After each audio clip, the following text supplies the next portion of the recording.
Bonjour à tous et bienvenue sur la chaîne La Bouquinade. Aujourd'hui, je vous retrouve pour refaire comme l'année dernière une sélection des 5 livres que je vous recommande de découvrir pour cet été. Le premier que j'attrape et que j'ai lu un petit peu en avance pour le challenge roman young adulte, c'est Fable, donc l'aventurière des mers de Adrienne Young aux éditions Rajo. J'ai lu un petit peu en avance exprès pour pouvoir l'inclure en fait dans cette vidéo. Donc moi j'ai la version reliée et c'est une édition limitée, donc si vous la voyez, foncez parce que bientôt elle ne sera plus du tout disponible si ce n'est pas déjà le cas. Ici nous sommes dans le royaume de Géval et pas Javel, n'est-ce pas? Fable ne fait confiance à personne sur cette île et sur ce royaume. Elle a eu un papa, mais ce papa est comme parti, a pris le large. Elle veut à tout prix retrouver son père pour pouvoir avoir son héritage et pour pouvoir aussi se faire une place sur son navire. Pour ça du coup elle doit continuer à vivre toute seule et donc à survivre. En termes de travail, elle va trouver en sorte de commerce où en fait elle va plonger pour pêcher des gemmes et ensuite les revendre. Pour rejoindre son père, il y a tout un périple à faire et pour ça elle va devoir monter à bord d'un navire. Elle va trouver un équipage et un capitaine, elle va monter dedans, sauf que ce capitaine et les conditions qu'il lui avait dit n'étaient pas tout à fait exactes par rapport à ce qui va réellement se passer. Pour ceux qui ont déjà lu La Carte des confins de Marie Replin, vraiment on est dans la même vibes. Je trouve que on a un côté piraterie un petit peu plus fort quand même. J'ai vraiment adoré ce premier tome. J'espère que le tome 2 va relever, comme sublimer cette histoire parce que j'avoue que j'appréhende un petit peu le plot twist du tome 2. C'est de la fantaisie maritime, franchement ça change par rapport aux autres fantaisies que je peux lire parce que il y a très peu de trucs avec des fonds marins, piraterie et tout. Donc pendant la période estivale je pense que c'est parfait et je trouve par rapport à La Carte des confins, bon c'est pas les mêmes autrices donc c'est difficile de mettre en comparaison, mais je trouve que là le côté survie était un peu plus présent et je trouve que vraiment les relations entre chaque personnage pour le coup ont plus pris le temps de s'installer ici. Et le côté papa, je veux mon héritage, j'aime beaucoup. L'écriture est très fluide, c'est du YA mais je pense que genre vraiment 14-15 ans c'est tout à fait accessible et je pense pas qu'il y ait de difficultés particulières avec ce récit. Et niveau danger on va être servi. Le prochain que je vous présente, j'en ai parlé récemment, c'est du new adulte, de la new romance plus précisément, avec Fan Squad de C.S. Quill aux éditions Hugo. J'ai tellement aimé cette histoire, vraiment je l'adore. Donc dans cette histoire on va avoir Elvis. Elvis est une jeune fille qui est atteinte de diabète,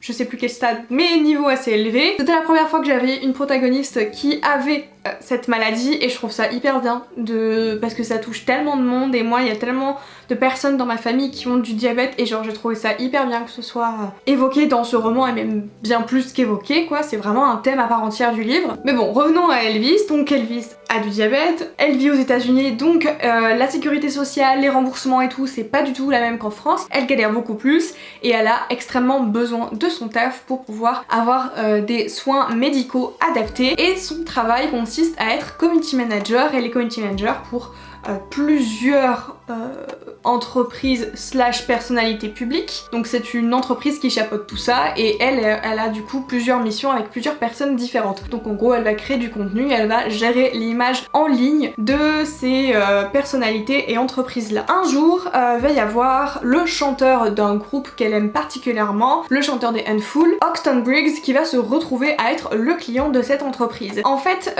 du coup lui c'est le chanteur de ce groupe là et il a décidé de prendre une carrière un petit peu différente puisqu'il aimerait partir sous le feu des projecteurs, plus côté acteur. Il va avoir du coup besoin de changer un petit peu son image etc. Il va donc faire appel à cette entreprise et c'est Elvis qui va être choisi. Elvis ne voulait absolument pas, même si elle est très fan de Hoxton, de avoir cette mission à charge, elle a tout fait un peu pour paraître la plus distante possible etc. Et ça n'a pas marché parce que les chansons de ce groupe pour elle ça a un impact assez particulier dans sa vie et du coup c'est compliqué avec elle de jongler avec ce côté personnel et ce côté pro. Bon, on se doute de la suite de l'histoire hein, mais vraiment je sais qu'il y en a beaucoup là qui sont sur les campus drivers, il y a eu les sorties du tome 4 et tout que j'ai pas encore lu donc j'ai pas pu vous le mettre dans cette vidéo, mais si vous cherchez vraiment quelque chose avec un brin de folie, avec de l'humour, vraiment le truc, le point fort de C.S. Quill, c'est son humour. L'humour qui ont les personnages, les joutes verbales, ça rend le truc tellement plus agréable, tellement plus vivant. Vraiment, j'ai un truc que j'adore particulièrement dans les livres, c'est quand on me fait rire. Allez la voir en dédicace, je vous jure, c'est hilarant. Et j'ai adoré le personnage d'Elvis, je me suis énormément retrouvée en elle. Elle est très décalée, elle est assez solitaire et puis elle a ce truc que vraiment où si elle était pas là il faudrait vraiment l'inventer. Je me rends compte que du coup je me suis un petit peu jeté intentionnellement des fleurs en disant que je me suis reconnue en elle. Oui. Non, vraiment, c'est un personnage qui est vraiment incroyable et j'ai trop aimé parce qu'elle paraît un petit peu en marge par rapport aux autres et tout. Pourtant, non, tu n'es pas en marge. Enfin, tu es toi, Elvis, quoi. Et vraiment, gros plus pour le personnage d'Elvis. J'ai aussi beaucoup aimé celui d'Hoxton qui évolue quand même de fil en aiguille, enfin de chapitre en chapitre. Mais pour moi, en fait, il avait toujours eu ce truc au départ et c'est juste qu'il le cachait un petit peu, etc.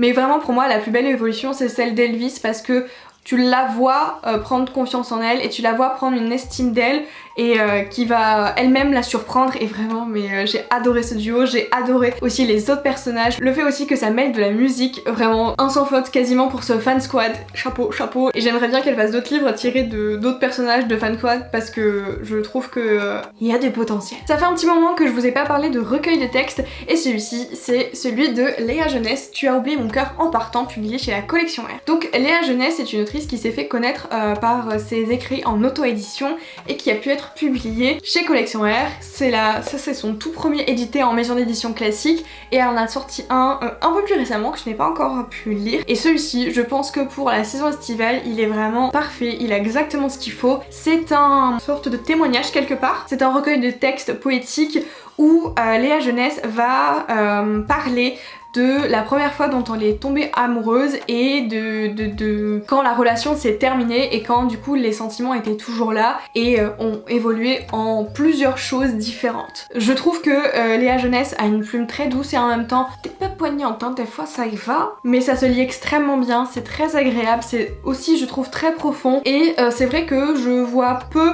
de textes poétiques qui peuvent être adaptés à une très large tranche d'âge et pour le coup je trouve que lui il répond vraiment à tellement de tranches d'âge différentes, vraiment ça peut se lire comme au collège, comme à l'âge de ma maman quoi. Ça parle du premier amour, ça parle des premiers sentiments qu'on peut ressentir vis-à-vis de ça, cette passion dévorante, ce désespoir, cette solitude, etc. Et outre le fait que ça parle aussi de sentiments envers la personne, ça parle aussi du fait de s'habituer à aimer quelqu'un, à donner de l'affection à une personne autre, cette personne-là, mais vraiment le fait de continuer à avoir cet attachement et je trouvais que c'était très juste et que ça pouvait parler à pas mal de monde et j'ai hâte de pouvoir continuer à lire sa plume que je trouve extrêmement poétique. Avant-dernier livre de cette vidéo, il s'agit de Love and Lies on Campus des Emma Green, publié chez Addictive. Je l'ai lu très récemment celui-ci. La couverture fait très summer, mais pas si summer que ça. Pourtant il est dans cette sélection, je sais, c'est paradoxal. On aime les paradoxes, ok? Ici on va retrouver Arlo et Colleen, ce sont deux meilleurs amis depuis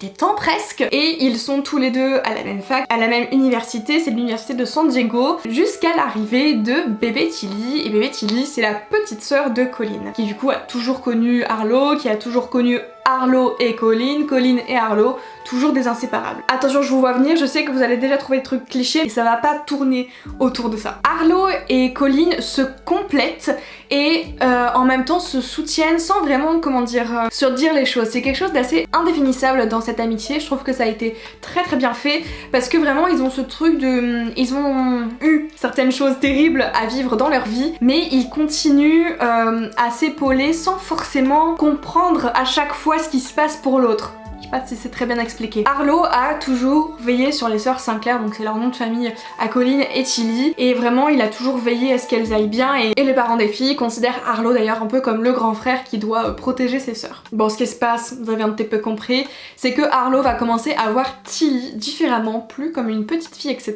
et à savoir que Tilly a toujours été amoureuse de lui. Attention! Vraiment, l'histoire ne s'arrête pas là. Vraiment, j'ai été surprise parce que justement, moi je pensais qu'on allait juste s'arrêter à cette romance qui va se passer entre les deux.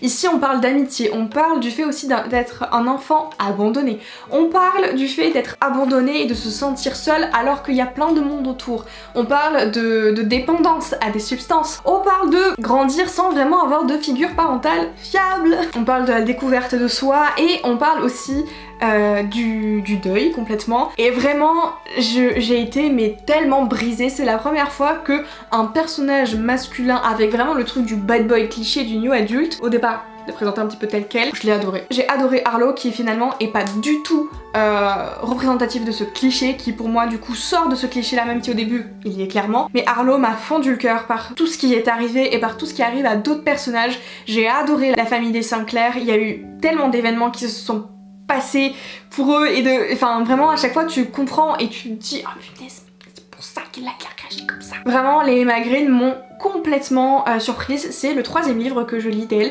J'ai d'abord lu La vie en vrai et Le goût de nos rêves. La vie en vrai reste mon coup de cœur, mais alors celui-ci clairement c'est le 2e qui est un petit peu en bataille avec La vie en vrai. Je l'ai trouvé bouleversant et déchirant, vraiment c'est le genre de livre qui te fait pleurer. Oui je sais hein, très summer hein. Très bois de mouchoir plutôt. Je l'ai adoré, ça a été un très beau coup de cœur. C'est d'ailleurs les Emma Green qui me l'avaient conseillé quand je suis allée les voir en dédicace. Je leur ai dit voilà j'ai adoré ça, qu'est-ce que vous me conseillez? Et elles m'ont dit celui-ci, prends celui-ci. Et bluffant. Vraiment, je me suis fait avoir comme une bleue, comme une débutante. Oui, c'est une pavasse, mais pendant les 2 mois d'été, ça se lit très bien. Et enfin, on passe déjà au dernier livre. Et c'est un livre où il va y avoir l'adaptation le jour de mon birthday, vous penserez à moi. Et je pense que vu qu'il va y avoir l'adaptation, ce serait quand même mieux de lire le livre avant, parce que le livre est très bien, on sait jamais si on est déçu de la sortie et tout, de l'adaptation, que vous comprenez de quoi je parle. Je vous conseille de lire cet été My Dear Fucking Prince de Casey McKiston, en partie parce que va y avoir l'adaptation, mais parce que je trouve que cette romance et le cadre de ce livre se prêtent totalement à cette saison. Donc ça a été publié aux éditions Lumen. En plus là il va y avoir incessamment sous peu la version reliée qui va sortir et qui a l'air muy sympathique, très haut del paso tout ça. Comme d'habitude les résumés de Lumen, de une biographie. Dans ce livre on va avoir le personnage d'Alex et le personnage d'Henry qui tous les deux font partie de 2 familles très importantes. Alex fait partie de la famille, enfin sa mère n'est nulle autre que la présidente des États-Unis. Oui, faut imaginer que là c'est une présidente des États-Unis qui est en pleine réélection présidentielle, c'est très important. Et donc de l'autre côté on va avoir Henry qui fait partie de la famille royale, voilà, britannique, de la couronne britannique. Et ils vont faire un scandale. Tous les deux arrivent pas à se piffrer, vraiment, c'est une espèce de... pas de concurrence, mais tous les deux en égo qui se mettent en confrontation à chaque fois qu'ils se croisent, jusqu'à ce qu'ils vont faire un peu la une des tabloïds, puisqu'il va y avoir une dispute assez fracassante pour en particulier un gâteau. Et vraiment cette scène elle est géniale. Et du coup, la famille royale britannique et la présidente des États-Unis vont se mettre d'accord de ça peut pas se passer comme ça. Nos 2 familles ont des images à tenir, faut qu'on trouve un truc pour les réconcilier ou faire en sorte au moins que la presse croit qu'ils sont super potes. Du coup ils vont essayer de comploter plusieurs petits rendez-vous où ils vont comme par hasard inviter des photographes qui vont communiquer et tout, des photos, des articles pour faire croire qu'ils sont devenus meilleurs potes, etc. Donc ils vont être amenés à passer un peu plus de temps ensemble et ils vont commencer un petit peu plus à se comprendre, à se connaître, à se découvrir. Et cette fausse amitié va devenir de plus en plus problématique pour eux et va vraiment commencer à peser et à prendre un virage qui c'était pas prévu à la base dans ce complot. Mais on dit pas non. Sauf que comme vous avez compris, il y a une image à tenir et ça pourrait tout compromettre. J'ai adoré ce livre et je sais pas comment vous dire, vous savez quand tu chips fort un couple. Fort, très fort. J'en suis déjà à ma 3e relecture parce que je l'ai relu là, à l'approche de cet été pour pouvoir avoir bien l'histoire en tête quand l'adaptation va sortir, puisqu'après je vais enchaîner sur le challenge roman young adulte et donc les livres que je vais lire pour le challenge roman young adulte, j'en ai déjà lu un petit peu en avance parce qu'en même temps je suis en train de faire le calendrier du podcast. Bref, je savais déjà la 3e fois que je le relis et c'est vrai que la première fois par contre j'ai été un petit peu refroidie parce que les chapitres sont très longs. Casey McKiston a ce truc d'écrire des chapitres très longs. Moi je vous conseille vraiment de les couper au bout d'un moment quand tu vois que ça change de scène là, que ça passe à un autre moment où il y a une petite ellipse, fais une pause à ce moment là. Et je pense que comme ça il est plus facile à lire. Il est aussi disponible en audio, je sais plus sur quelle plateforme mais je sais qu'il est disponible en livre audio, donc si ça passe mieux pour vous c'est peut-être une solution aussi pour pouvoir le découvrir. Le gros plus ici c'est je trouve qu'au niveau du coup politique pour la Maison Blanche ou même politique pour la couronne britannique, j'ai vraiment beaucoup aimé cet aspect là et c'est l'un des plus gros points, c'est que je trouve qu'elle a vraiment pas comme contourné le truc l'autrice, elle a pas juste dit bon bah voilà c'est 2 têtes d'affiche et puis on passe à la romance et aux autres personnages et amitiés et disputes etc. Non vraiment je trouve qu'on a quand même eu beaucoup d'éléments, même en termes de temporalité c'était assez clair et assez réaliste. Il y a un peu ce truc de rom-com quand même hein. Par contre clairement dans ce livre il y a vraiment cette ambiance très rom-com, un peu genre The Kissing Booth sauf que c'est un peu plus développé et c'est un peu plus mature, mais il y a vraiment cette ambiance de The Kissing Booth quoi. Donc je compte sur vous pour le lire cet été. Voilà c'est tout pour mes recommandations de cet été, n'hésitez pas à me dire quel livre vous comptez lire, quel livre vous avez déjà lu, si vous en conseillez certains en particulier que j'aurais dû mettre dans cette vidéo. N'hésitez pas à vous abonner, à mettre un commentaire et un like pour me soutenir. Sur ce, moi je vous retrouve dans une prochaine vidéo très spéciale. J'aime bien dire ça. Je vous souhaite de bonnes lectures. Bye!